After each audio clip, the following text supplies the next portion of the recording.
Welcome back to the channel, guys. I'm Sheldon, and this is another episode of Behind the Enthusiast. Now, it's that time of year. It's spring. The snow is pretty much all done with right now, and this is the time when people are going to be looking for a motorcycle. More specifically, someone who is new to motorcycle riding. And, well, in order for you guys to actually go out and get your first motorcycle, there are 5 things that you guys need to take into consideration. And, well, don't fall victim to missing any one of these steps because it could serve to be very costly. So let's get into it.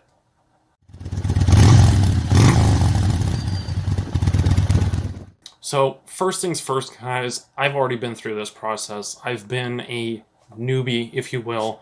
I've bought several motorcycles, and so what you really need to do is focus on 5 things. The first thing that you guys need to focus on is your riding gear. Now, this is going to be based on what is mandatory for riding.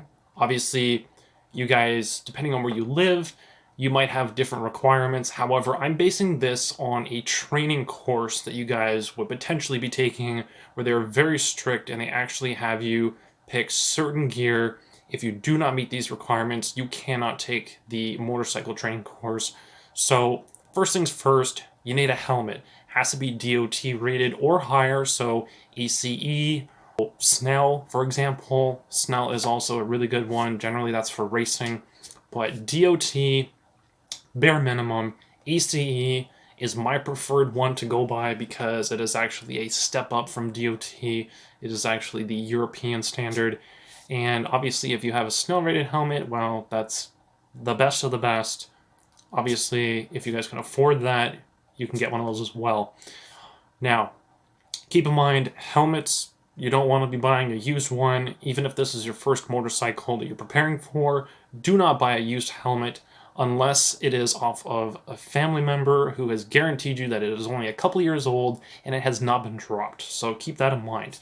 Now, the next thing you guys can do, aside from saving money on the helmet, because like I said, you should be buying a brand new one, you can save money by going to a secondhand store and buying leather gloves, denim jacket or leather jacket, and of course, you should be able to get away with just wearing denim jeans. Generally, they allow that when you go to the training courses. However, the other thing that you guys need to take into consideration would be your feet. Now, generally, the rule of thumb is it has to cover your ankles, so whether you guys are using your steel toe boots from work, maybe you're a construction worker and you want to use those work. They're generally leather. They have added protection because they're steel toe, and provided you can still shift and actually control the bike properly, they're fine to use. I actually did use a pair of my own until I was able to get a more comfortable and stylish pair, if you will, of riding shoes which actually cover my ankles. Taking all those things into consideration, obviously you guys can save a little bit of money buying stuff secondhand as long as it's not too worn. And if you guys don't like leather or you don't like denim, obviously you guys can pick up one of those jackets where they have the elbow protection on your shoulders as well, and spine protection is definitely a good one as well. You guys can use those types of jackets. I don't remember what the material is, but it's definitely not, it's almost like a vinyl or something. I can't remember, but it's not denim and it's not leather, so it's not going to be super, super heavy. Plus, most of those jackets, just like mine, actually have zippers in the armpit area, so you can actually get some added airflow as well and still get great protection. So that's the first thing out of the way. Number 2 is obviously that motorcycle training course, which I referenced. As long as you guys meet all these requirements, the motorcycle training course, it doesn't matter where you go, but you have to budget for this because depending on your motorcycle license, for me, M1, M2, and then your full M. Obviously, the M1 is just a written portion. The M2, that's being on the bike. You take a weekend course, perhaps, spend, I don't know, maybe $500 Canadian. Obviously, depending on where you guys are located, you're going to have different programs available to you. But take that into consideration. when looking at your gear, because let's say your gear in total, you bought a helmet for $200 or something brand new, and then the other $300 is split evenly between your gloves, your jacket, and your boots. That's $500. Your course is $500. You're already in $1,000, and you don't even own a motorcycle yet. However, you're pretty much there. So, number 2 is that training course, and as long as you pass, you will keep leveling up and you will gain a lot of confidence, because generally when you do one of these courses, they actually put you on various bikes, so you kind of get a little bit of a sample of all the different bikes you could potentially own, and this will actually help you guys with one of the next steps, and that is your bike budget. Now, obviously, if you guys do a motorcycle training course and you think, you know what, I really like that Honda, or I really like that Yamaha, or whatever they're using, right? That kind of gives you guys an idea of what to look for, because they're going to be using beginner bikes. So it helps you guys out when you go on Kijiji or whatever and start shopping around. Now, your budget, obviously, you don't want to be buying a motorcycle that is only like $600 or $1,000, because generally those aren't very good. They generally need some work put into them, and if they do run, they're probably not the safest. So I would advise to stay away from something like that. I would actually recommend trying to have a budget of about $3,000 to $5,000. Again, I'm talking in Canadian funds. Obviously, if you're somewhere else in the world, prices will vary. But in Canada, I would say 3,000 to 5,000 is a pretty good price range for a beginner bike. Obviously, if it's a Japanese bike, you could squeeze it a little bit lower, but I wouldn't recommend going too much lower than about $2,000 or $2,500.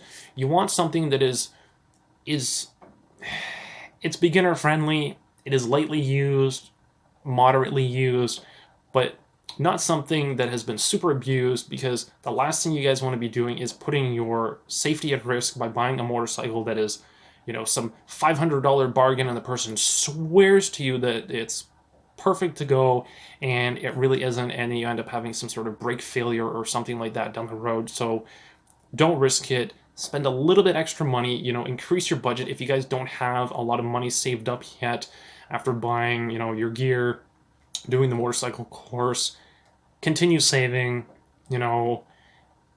maybe buy a dirt bike or something and ride that around on trails, just so you get comfortable with a motorcycle.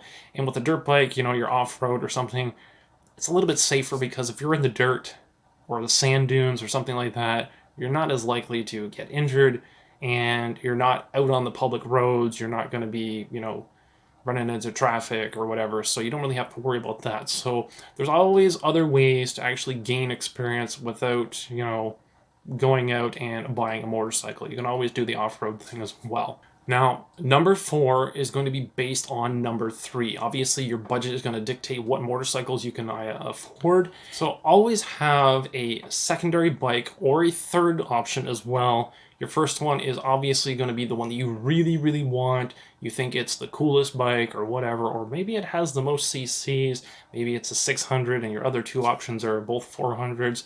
You're not really keen on them.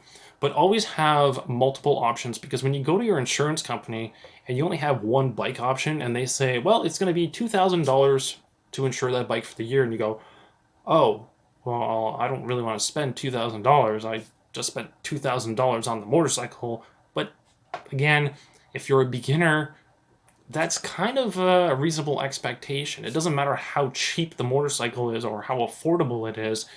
The insurance company is going to say, well, you're a new rider, you have to pay this. So what you want to do is try to get something that is the most affordable, the cheapest insurance possible, but still, get something that you really want, or something that you can live with for, maybe 2 years or something like that, and then potentially use that as a trade-in on something newer when you decide to upgrade. So don't get discouraged when you go to your insurance company and you actually have to shop around a little bit. Obviously, you can ask for quotes from multiple places, but keep that in mind when you're shopping around.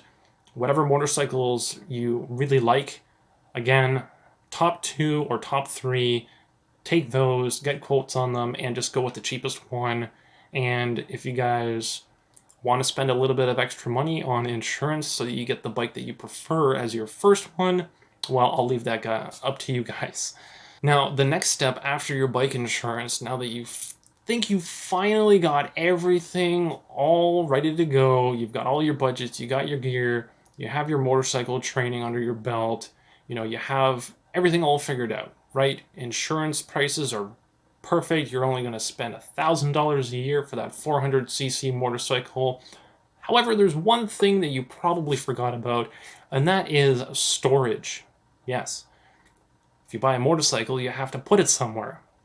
Just like a car, you park your car in the driveway, where are you going to park your motorcycle?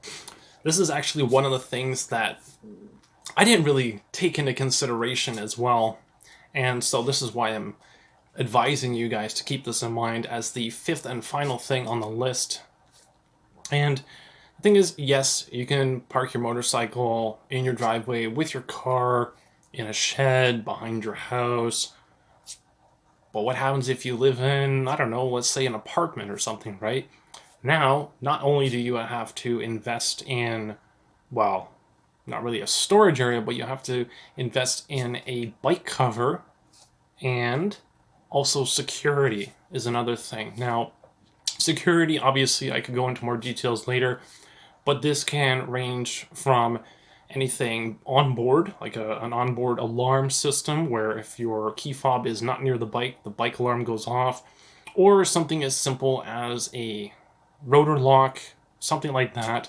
And these are things that you guys have to take into consideration, because if you have a garage, obviously you can park the motorcycle in the garage. If you don't, and you have to have it outside, you want to make sure that you have a waterproof bike cover so that, it's not getting, torrential downpour all over the electronics or anything like that.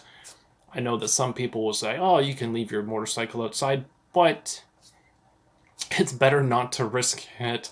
Try to keep it as dry and safe as possible.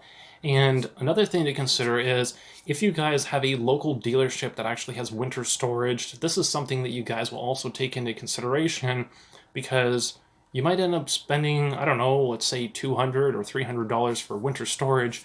They keep it in, a heated area. Obviously, this is a great option for some motorcycle owners. It's just a matter of bringing the bike down there, dropping it off. They store it for the winter. They take care of the oil changes and maintenance and everything over the winter, so it's ready for you to go. So you don't really have to worry about anything. You're going to have peace of mind. And so this is definitely a great option for some people who don't actually have the storage room. However, you have to remember that this is going to be essentially part of your budget, right? So whether you actually store it at your place or at a dealership, during the riding season, you have to keep those things in mind, because security and everything else, it's going to start adding up. And so your budget is obviously going to vary. I did give you guys a few examples of pricing in Canadian funds only, but it's something that you guys have to take into consideration. So hopefully this helps you guys out. It's a lot of information. I'm kind of losing my voice. It's been a long day, but I wanted to get this done for you guys so that anyone who is a new rider, and looking forward to getting a motorcycle for this riding season, you at least have a good heads up of what to take into consideration before you go out there and start shopping around and getting your license and getting your riding gear, all that stuff. So hopefully this information helps you guys out, and if so, be sure to smash that like button so I know that it's working. If you guys have any comments or questions, leave those down below for me, and I will do my best to answer those for you. And as usual, be sure to subscribe so you guys don't miss out on future content on the channel, and I will catch you guys in the next one.